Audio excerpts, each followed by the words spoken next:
Quem me conhece, me acompanha aqui no canal por mais tempo, sabe que eu tenho muitas críticas quanto à comunidade científica, mas falar esse tipo de coisa aqui já é demais. Porque a ciência virou praticamente uma religião. Ah, com certeza. A ciência virou uma religião. O cara pega um estudo e você tem que acreditar naquele estudo de merda. E acabou. Então tem uma galera que é tipo assim, se não tiver um tratado científico, biológico, físico, químico, não vale. Ah, mas tem algum tratado científico que isso funciona? Não. Mas coloque em prática.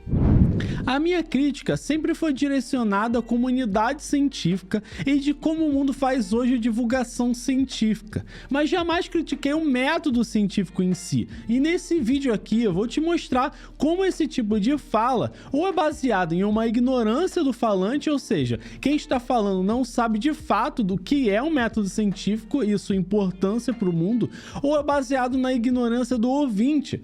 Ou seja, quem tá falando se aproveita, que quem tá ouvindo não sabe de nada. Então é fácil ser manipulado e acredita facilmente nesse tipo de besteira. Bom, uma dessas a gente vai facilmente quebrar aqui com esse vídeo, que é justamente a ideia dele, que é te fazer entender um pouco mais sobre o método científico. O outro é baseado em má fé e no desejo de lucrar com a ignorância dos outros. Isso aí é um pouco mais difícil de solucionar, mas a gente vai lutando aos poucos também. Primeiramente, como era feito ciência, ou melhor, como era construído o conhecimento antes do método científico.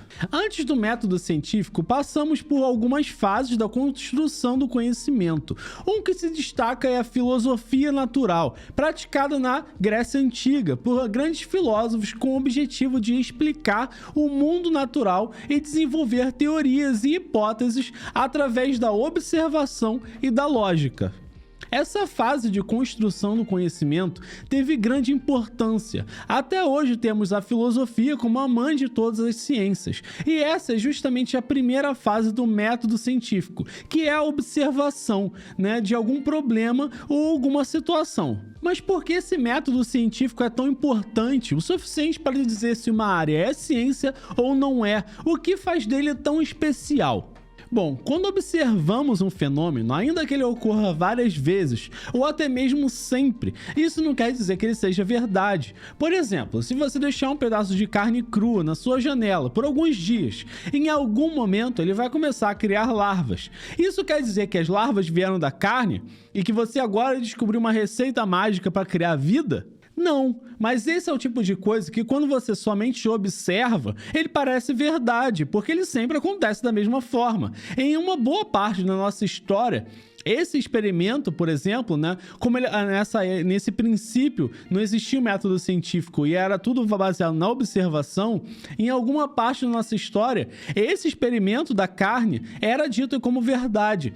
Essa foi a chamada teoria da abiogênese, que dizia que a vida se criava a partir da matéria inorgânica. E eu tenho um vídeo aqui no canal falando sobre essa teoria, sobre a diferença da teoria da biogênese e da abiogênese. Então, se você tiver um pouco mais de interesse de ver como é que isso funcionava, assiste esse vídeo lá. Mas devido a essa falha da observação, para se verificar se algo é realmente verdade, não basta observar um fenômeno, ele precisa ser testado. Daí partimos para os experimentos. Bom, vamos pegar, por exemplo, a carne e colocar em uma prateleira e esperar que ela crie larvas. Bom, aí, criou. Então quer dizer que é verdade? Porque já foi feito um experimento. Não, ainda não é o suficiente para verificar. Beleza, então, vamos pegar 100 bifes e colocar as 100 bifes ali parado e verificar se os 100 criam larvas. Ainda assim, os 100 provavelmente criariam larvas, mas mesmo assim não prova que as larvas vieram magicamente do bife. Por isso, ainda que se façam experimentos e eles tenham o resultado esperado, por exemplo, que eu deixei o bife lá, criou a larva. Ainda assim, um experimento por si só não é o suficiente para comprovar que ele é verdade. E isso nos leva à Revolução Científica, período que, graças aos avanços tecnológicos e intelectuais da época, tiveram diversas maneiras de observar melhor as variáveis, as coisas que interferem com o experimento. Aí a gente coloca o bife na bancada, mas a gente vai ter outras coisas, a gente vai saber que tem outras coisas interferindo nesse bife, coisas microscópicas, como os micro-organismos, mas também os ovos das moscas que eclodem e geram as larvas. Por isso a gente descobre que as larvas não vieram magicamente do bife, e sim dos ovos. O que faz a gente concluir que para chegar na verdade não basta somente observar um fenômeno e às vezes fazer um experimento simples com ele, né? O que nos traz para a pergunta: então como é feito o método científico? Primeiramente, o que é o método científico? O método científico, também conhecido como método hipotético dedutivo, sim, tem esse nome grandão aí, é a forma que a gente utiliza hoje em dia para o desenvolvimento da ciência.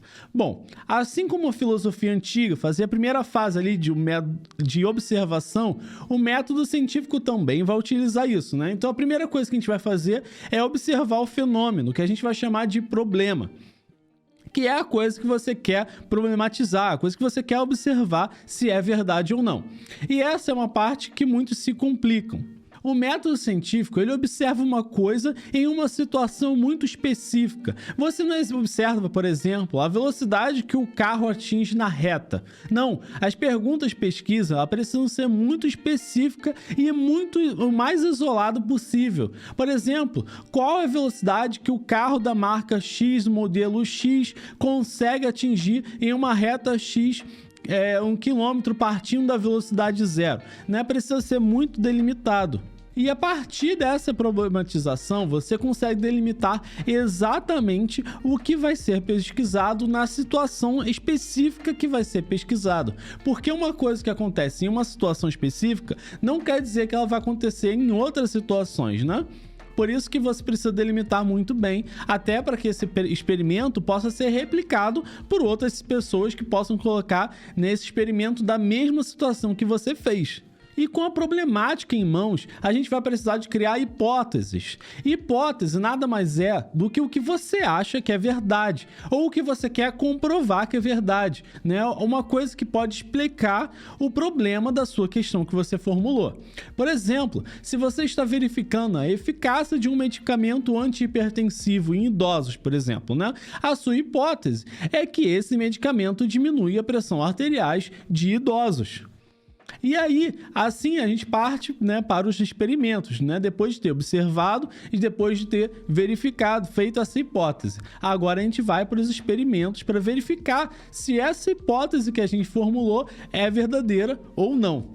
Para isso, a gente precisa fazer os experimentos e eles precisam ser os mais claros possíveis e isolando as variáveis, ou seja, não deixando que nada, ou pelo menos o mínimo de coisas possíveis que possam interferir no nosso resultado para que não seja um falso positivo ou um falso negativo.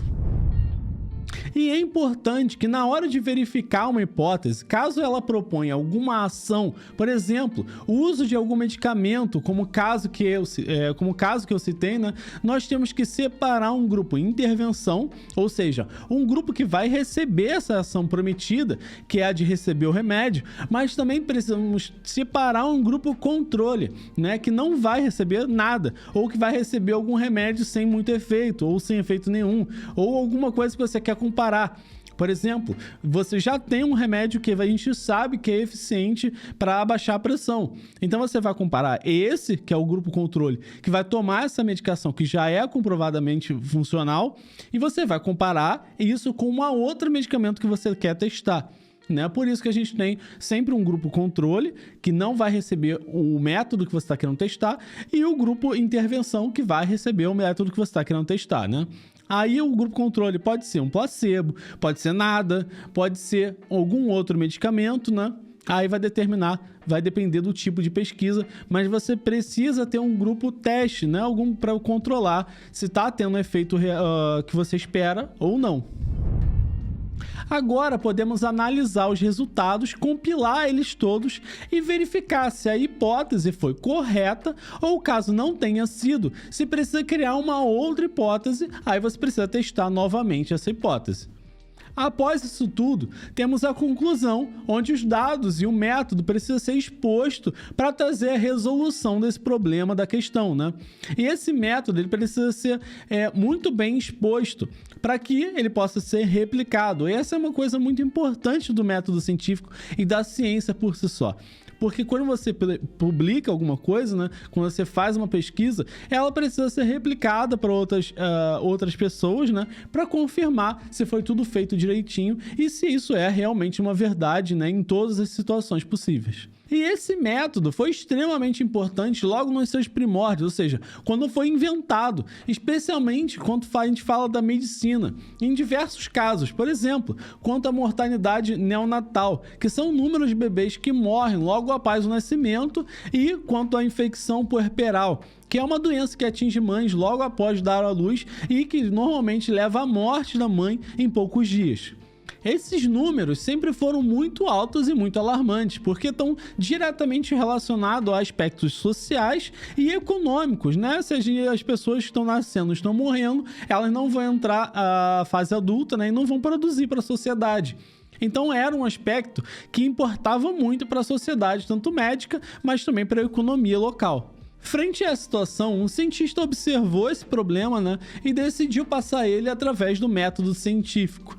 Ao observar que as mães que eram operadas por médicos e professores e por acadêmicos morriam muito mais que mulheres operadas por médicos sem relação acadêmica e por enfermeiras, o cientista levantou, né, a pergunta de que por que as mulheres operadas por acadêmicos morriam muito mais do que as operadas por enfermeiras. E a hipótese criada foi que essas mulheres morriam com maior frequência porque os acadêmicos vinham direto das aulas de anatomia, direto para fazer as operações, sem fazer a higienização das mãos. E essa hipótese foi comprovada através de experimentos, onde foi levantado, né, separado um grupo de médicos de controle, onde que fizeram as operações normalmente, como eles faziam antes, saindo do anatômico e indo lá fazer o parto, mas também fizeram um grupo de intervenção.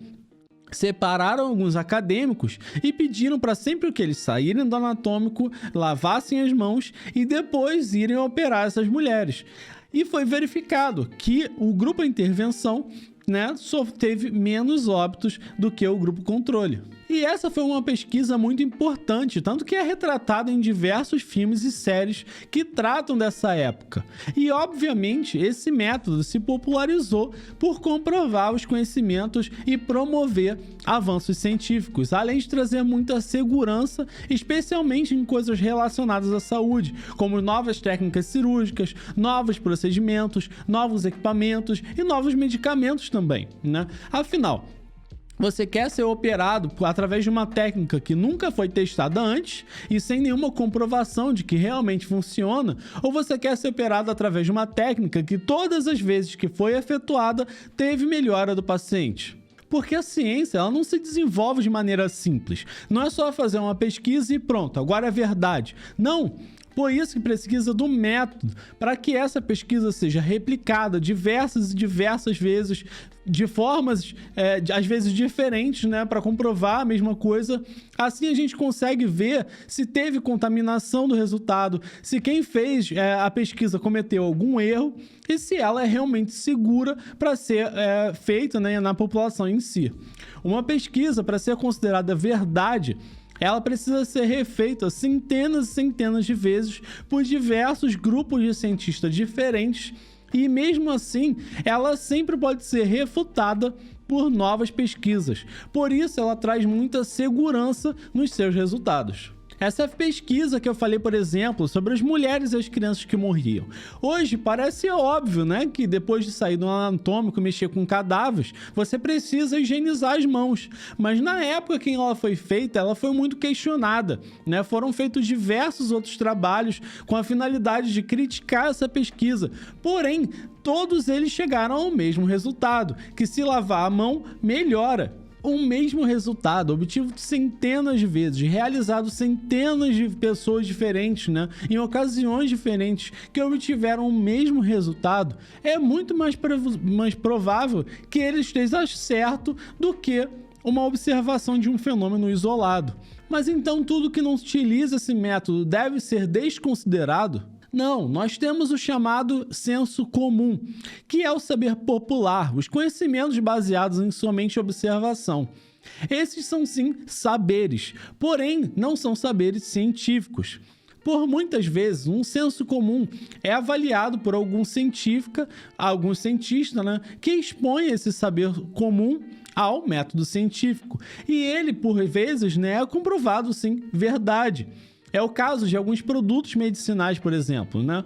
Por isso, esses saberes têm sim o seu valor, né? Para instigar também ou provocar a necessidade de uma pesquisa sobre esse assunto. Porém, a grande maioria das vezes, esses saberes se comprovam errados, né? O que é fácil de você entender. É muito mais fácil você desenvolver um senso comum, né? Vídeos diversos que tivemos na nossa história, como manga com leite faz mal, chá de boldo cura tudo, mulher menstruada não pode lavar o cabelo, esse tipo de coisa. É muito mais fácil você produzir um senso comum do que ele, de fato, ser verdade.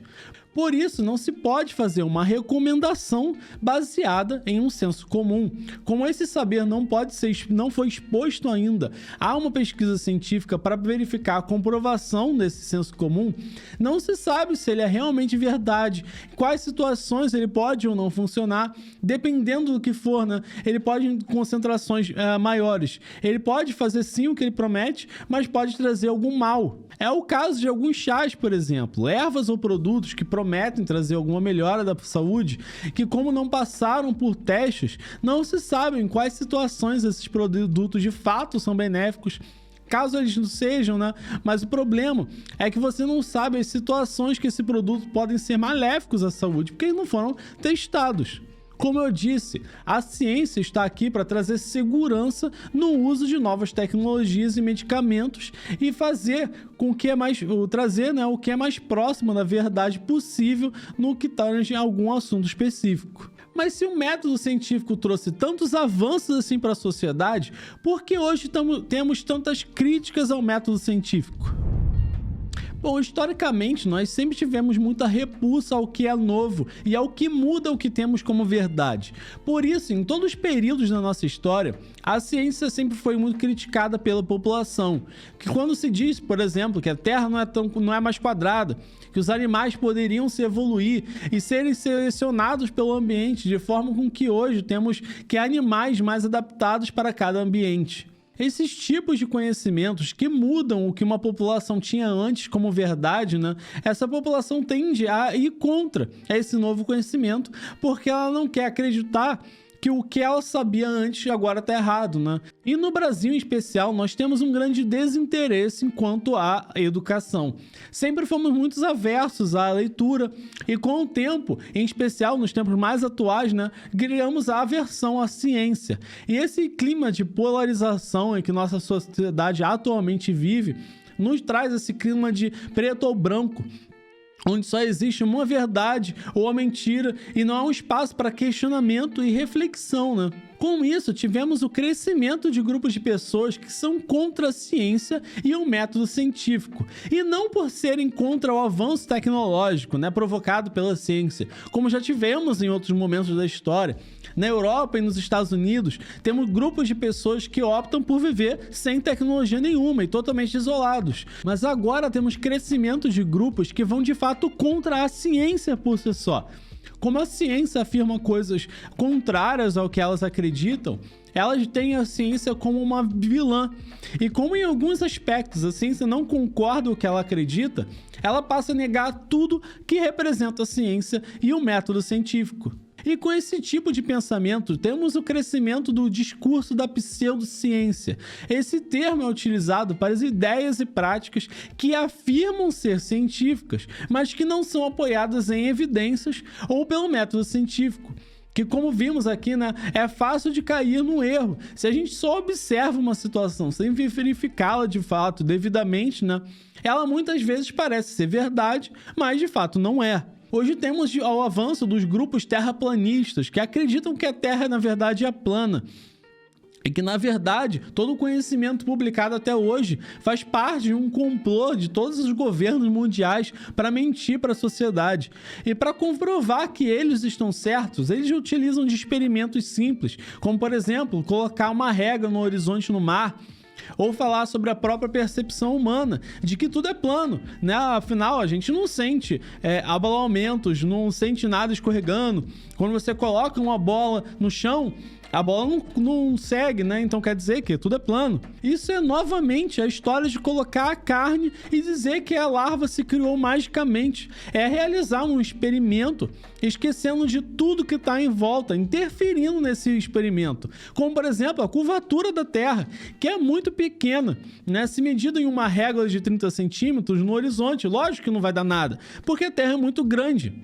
E qual o problema de pessoas serem terraplanistas ou acreditarem em pseudociências? Bom, se fosse só por isso, se fosse só pelo fato de acreditarem que a Terra é plana, não teria problema.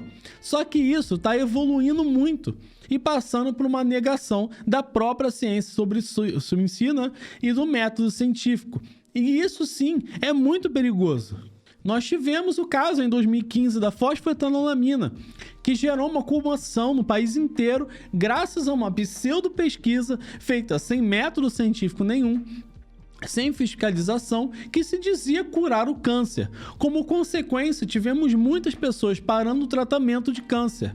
E como não foi feita nenhuma pesquisa séria, a gente não sabe até hoje quais foram as reais consequências disso tudo. A gente não sabe o número de pessoas que foram prejudicadas e tivemos um grande questionamento da população sobre a ciência. Com o coronavírus, tivemos o kit Covid com a cloroquina e a ivermectina que, sem comprovação nenhuma, foi aplicada e comprada pelos estados e utilizada pela população discriminadamente, que depois foi comprovado que, além de não trazer benefício nenhum para a sociedade, pode sim trazer malefícios. Inclusive, pessoas morreram pelo uso, porque além de ingerir, pessoas inalaram o medicamento, o que trouxe várias consequências à saúde, sendo que assim não foi feita nenhuma pesquisa para comprovar isso, então assim só trouxe malefícios para a sociedade. Como consequência, tivemos um enorme gasto público de quase 90 milhões de reais, gasto privado também, que é impossível mensurar, e atraso na compra das vacinas, que essas sim traziam comprovada melhora, né, baseado tudo isso em ignorância e aversão ao método científico. Por isso que esses movimentos, sim, de terraplanista, de pseudociência, trazem sim, de fato, uma piora na qualidade de vida das pessoas por conta desse tipo de movimento de negação da ciência.